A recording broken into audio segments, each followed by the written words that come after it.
It's time to get down to business with me, Gulshan Sharma, and you're watching ET Now.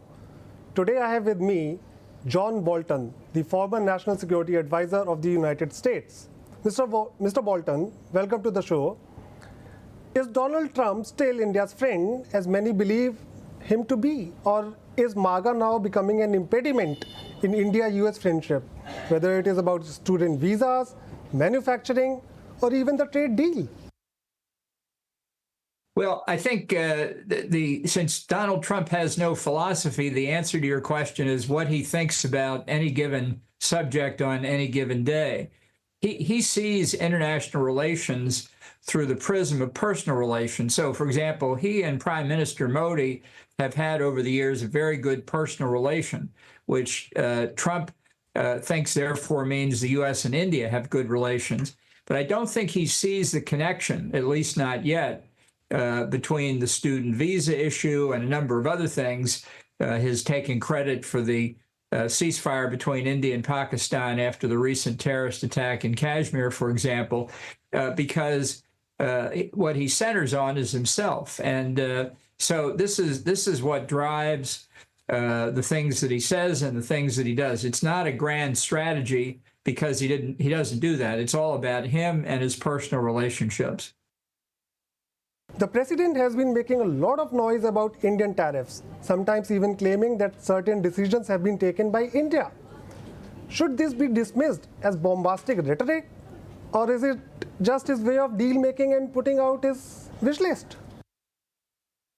Well, everything Trump does, in a sense, is deal-making because that's all he really is interested in. He's not necessarily familiar with what India's trade policy actually is. He looks only at the question, is there a trade surplus or a trade deficit? And if he sees a trade deficit, then he assumes that the United States is not being treated well. I think it's very important for countries that are now caught up in the Trump tariff phenomenon to remember what their own interests are, and that is that reciprocal tariffs hurt the Indian economy as much or more than they hurt the United States. Trade wars generally hurt everybody involved in them. I understand why the way Trump goes about this and the very fact of tariffs is disruptive to Indian entrepreneurs and Indian policy. But I think that looking at it the way, for example, British Prime Minister Keir Starmer did, he was able to get a deal fairly quickly. Not the most advantageous deal, perhaps, but we don't know what's going to happen now between the U.S. and the European Union, the U.S. and Japan, the U.S. and India. So it's very dangerous days ahead. And I think dealing with Trump in part is helped if you just, when you watch him on television, just turn the volume off and then think about what your policy should be. A lot of work was done by India over decades to dehyphenate Pakistan. But now President Trump claims he brought about the ceasefire by telling India and Pakistan that he will not trade if the confrontation continues. Doesn't it reflect poorly on the White House intelligence and its understanding of global issues? Yes, it shows he doesn't understand. I don't think he appreciates the history of the India-Pakistan conflict going back to partition in 1947, and his reference to tariffs shows that that's all he really thinks he understands. It's a matter of dollars and cents that gets to him as a businessman. I'm not sure if someone asked him specifically about the hyphenated relationship, he would know what that meant, or he would know anything about the history. It's nothing intentionally insulting. He just doesn't know enough to know the implications of some of the things, many of the things he says. Some in India are arguing that a superpower does not like the rise of another power. Is Donald Trump hyphenating in India and Pakistan for this very reason? China is a threat to the US, but is the US now also unable to digest the steady rise of India? Well, I can speak for what I think the prevailing opinion in the U.S. is. It's not necessarily the same as Donald Trump's because he doesn't think in these terms. But from the U.S. perspective, the major threat we face for the rest of this century is China's desire to achieve hegemony first along its long Indo-Pacific periphery, and then I think worldwide. Part of the Chinese strategy is to enhance what's a growing axis between Beijing and Moscow. Given the repeated visits of Xi Jinping to Moscow, their talk about an alliance, a partnership without limits, given the assistance that China has rendered Moscow in its war in Ukraine, buying additional oil and gas, laundering sanctioned Russian financial assets through China's opaque system out into global markets, and many, many other things. So, yes, I think China is an adversary and a threat to stability in East and South Asia, and then more generally. And that's why, as you look at the potential for conflict between India and Pakistan, I see the fine hand of China in there stirring up trouble. Statistics in the press recently indicate that 80% of Pakistan's sophisticated weaponry now comes from China. If you went back 30 or 40 years, that figure probably would have been 80% from the United States. So there's no doubt China's influence and its broader strategic picture is at work here. The hard question between the U.S. and India is whether we will expand cooperation along the lines of the Asian Security Quad, Japan, Australia, India, and the U.S., which I think would be a good idea, or whether we pursue our separate paths with respect to China. I think the danger that China poses should encourage us to have a more cooperative relationship. And I hope that's what develops. And I hope this dispute over trade and tariffs won't get in the way. Trade and tariffs are important for every country. Trade negotiations are probably the hardest bilateral negotiations countries do because the economic interests are so intense. So that's not going to go away. But the question is, what's the bigger strategic picture? There are reports that Pakistan is trying to buy influence in the White House. Has Trump knowingly or unknowingly kicked off a global competition to buy influence? Is it possible to buy influence in Washington, D.C.? And if yes, then what does it say about current U.S. foreign policy? Well, I think the question of the gift of the plane from Qatar has certainly gotten a lot of attention. The crypto dinner, which just occurred in the past few days, the president of South Africa, Ramaphosa, saying to the president in the Oval Office, "I wish I had a jet plane to give you."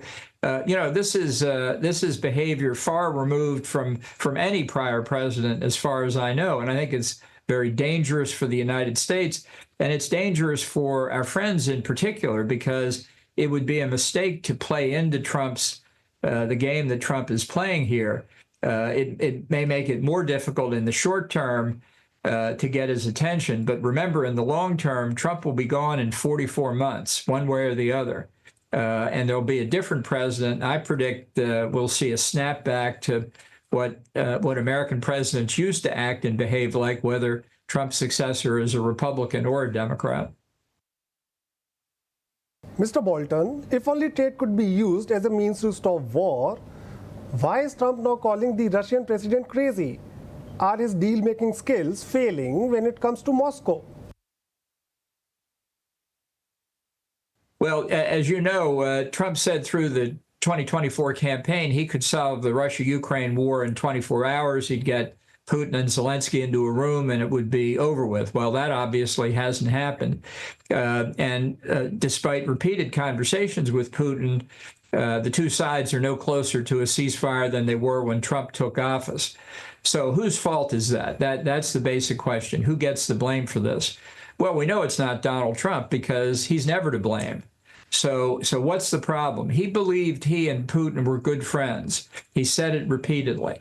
And as I mentioned a moment ago, that should mean, in his view, that the U.S. and Russia, state to state, have good relations.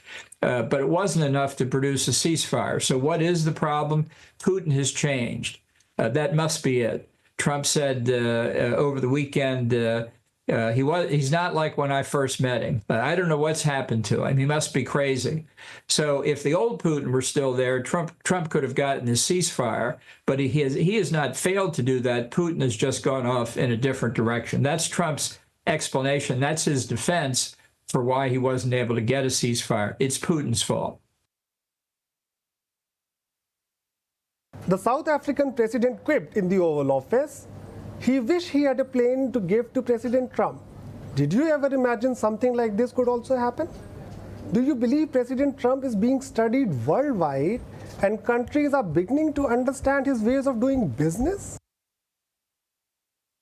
Well, I think certainly our adversaries understand how to do business with him, and that's very disturbing. I'm worried as well that after the way he treated Zelensky of Ukraine, after the back and forth with Ramaphosa of South Africa, that other foreign leaders are going to say, I'm not going to take a chance of going to the Oval Office and meeting with Trump.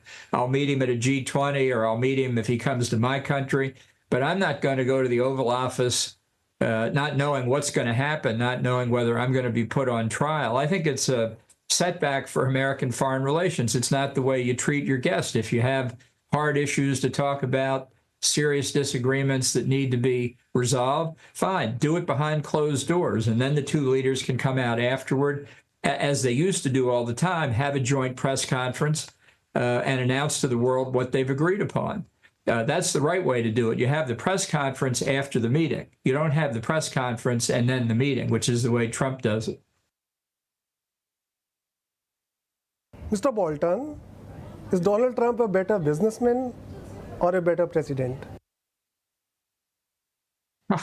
Well, I don't know how good he was as a businessman, but I can tell you being a Manhattan real estate developer is not the same as being president. And this is part of the problem. It's people talk about the MAGA movement and Trump, but there's no underlying philosophy. It's a very fragmented movement politically. I think we've already begun to see some of the tensions within the group.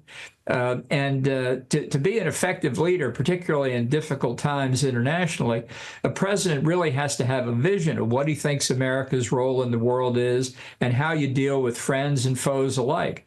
And that just isn't Trump. That's why they call him transactional. Every day is a new day. Every meeting is a new meeting. Every issue is just another chance to make a deal. So do you think Trump will get a Nobel Peace Prize even as he envisages a Riviera in Gaza? Yeah, well, listen, I think it's very serious. Trump does want a Nobel Peace Prize. He's always thought Obama didn't deserve a Nobel Peace Prize, and there's a good argument for that, since Obama had been president for 11 days at the time nominations for that year's prize closed on January the 31st of 2009. Trump is in particular, he would take it for the Ukraine war, the war in the Middle East, India, Pakistan, you know, whatever happens to be convenient. But yes, he does want a Nobel Peace Prize. He thinks he deserves it. And watch out, because he may try it again in the India-Pakistan context. Lastly, Mr. Bolton, what's happening between Elon Musk and Donald Trump? Is the bromance over? Well, I think this is part of the breaking up of this very strange coalition that came behind Trump. I don't know what Musk expected to get for his volunteer services to the White House. He had his Doge effort had mixed results. He's gone back to his company's Tesla's stock is in deep decline and real business trouble. I think some of the other Silicon Valley tech CEOs are also saying, what is it about this guy? We can't really deal with him. And I think some of the clashes between the CEO tech people who are more libertarian and the more populist side of Trump's base have come into the picture as well. So I doubt we'll see much of Elon Musk for the rest of Trump's presidency. And the question is, do they remain aligned? Or does Musk really withdraw from politics and not make many contributions to political candidates anymore, as he said he would? Does he just go back to his private business? That's all for now. Thank you for tuning in. Well, thanks for having me.